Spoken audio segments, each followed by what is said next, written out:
1.5 മാസം കഴിഞ്ഞിട്ട് യൂട്യൂബർ തൊപ്പി എന്ന നിഗാദിനെ കണ്ടെത്താൻ കഴിയുന്നില്ല പോലീസിന്.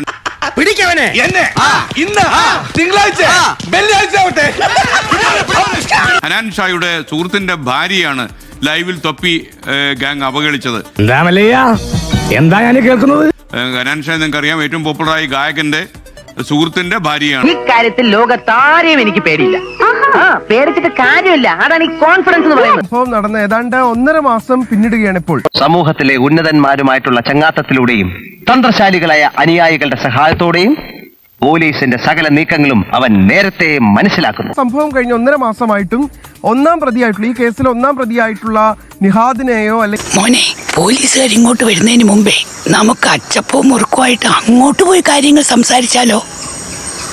മറ്റു പ്രതികളെ, 2ാം പ്രതിയായിട്ടുള്ള ഷമീർ, 3ാം പ്രതിയായിട്ടുള്ള ജാസി, ഇവരെ ഒന്നും തന്നെ പിടികൂടാൻ നിലവിലത്തെ സാഹചര്യത്തിൽ കഴിഞ്ഞിട്ടില്ല. എന്നാൽ എന്റെ ഫൽഗുണ, നമ്മുടെ വലിയണ്ണൻ ഈ ഗതി വന്നല്ലോ. 1ാം പ്രതിയിലേക്ക് അടക്കം പോലീസിന് എത്താൻ കഴിയാത്തത്, ഈ പ്രതി എവിടെയുണ്ട് എന്നുള്ളത് സംബന്ധിച്ച് യാതൊരു വിവരം ലഭിച്ചിട്ടില്ല എന്നുള്ളതുകൊണ്ടാണ്. നിന്റെ വഴി അല്പം വളഞ്ഞുപോയി, നീ കാണിച്ച് വിവരക്കേടാ. എന്തായാലും 1.5 മാസമായിട്ടും ഈ പ്രതികളെ പിടികൂടാൻ കഴിഞ്ഞിട്ടില്ല. കാണാമറയത്ത് തന്നെയാണ് തൊപ്പിയും ഗാങ്ങും ഉള്ളത്. നീ ഇപ്പൊ എന്തൊരു വഴി? ഒരു വഴിയുണ്ട്. നമ്മുടെ വീടിന്റെ മുമ്പ് കൂട്ടർ വഴിയില്ലേ, നിന്റെ പെട്ടിയും കിടക്കെ കൊടുത്ത് ആ വഴിക്ക് പോയിക്കോ.